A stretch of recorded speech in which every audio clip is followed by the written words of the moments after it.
Mantan Gubernur Jawa Barat Ridwan Kamil jadi perbincangan setelah baliho bergambar dirinya menuju Jakarta viral di media sosial.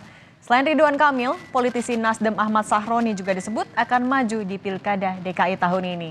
Informasi ini sekaligus menutup Kompas Siang hari ini. Saya Cindy Permadi. Dan saya Vidi Batlolone. Terima kasih, sampai jumpa. Dalam baliho itu, Ridwan Kamil terlihat mengenakan kemeja flanel dan membawa ransel. Lalu terdapat pesan bertuliskan, "Lagi jalan kemana, Kang?" Lalu, seolah-olah pesan itu dijawab RK yang bilang, "OTW Jakarta nih." Berbagai spekulasi muncul, antara lain kemungkinan kode keras Ridwan Kamil yang akan maju ke Pilgub DKI Jakarta. Kode akan maju ke Pilkada DKI juga dilontarkan Bendahara Umum Partai Nasdem Ahmad Sahroni. Di akun Instagram miliknya, @ahmadsahroni88, ia mengunggah foto baliho bertuliskan dari Tanjung Priok untuk Jakarta, disertai caption atau keterangan, "Permisi Bapak Ibu Kakak sekalian." Sambil berseloroh, Sahroni bilang baginya mudah saja berhadapan dengan Ridwan Kamil jika ikut dalam kontestasi Pilkada DKI. Ia pun tak gentar jika RK berniat maju menjadi DKI 1. Bilang mau OTW Jakarta. Nah, saya udah di Jakarta.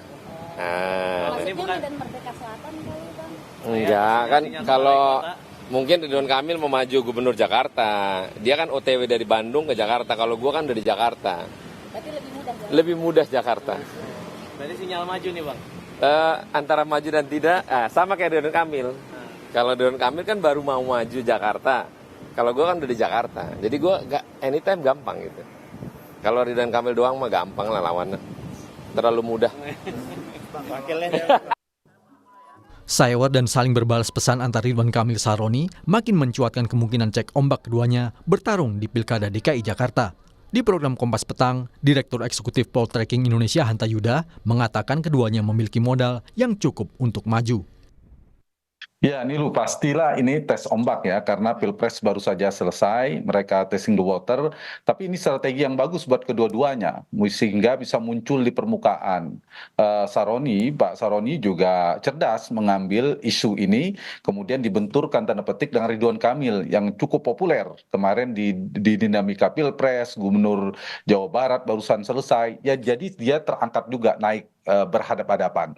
Dan kita tahu Pilkada DKI ini kan strategis, bukan sekedar pilkada. Ini bisa jadi pilkada cita rasa Pilpres.